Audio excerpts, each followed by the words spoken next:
ફુવા મારી વહુ ની સામે છે ને મોટભાઈ ની વહુ નું પાછું ન આવે, પણ એ મારા મમ્મી ને હજી નથી સમજણ પડતી. હમણાં ફુવા ખબર ને ઘરે પ્રસંગ જો મોટભાઈ ની વહુએ કાંઈ કામ નથી કર્યું, એકલી ઘરમાં પડી છે ને ત્યારે જ થઈ.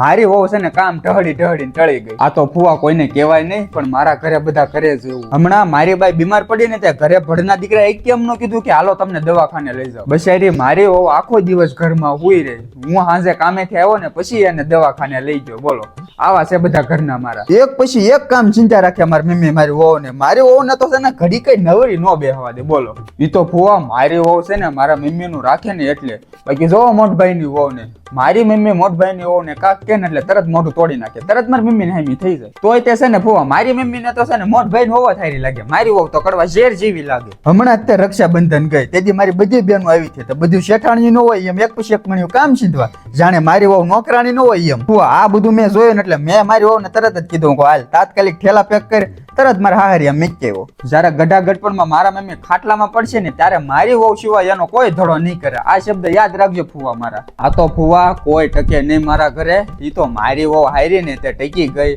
કાંઈ બોલે નહીં બચારી. આખો દિવસ મૂંગાની જેમ છે ને કામ કર્યા રાખે. જો આવું ને આવું રહે ને ફુવા તો હું તો છે ને નોખો થઈ જવાનો છું. હાસુ કેટલીક પછી બળિતરા કરવી મારે.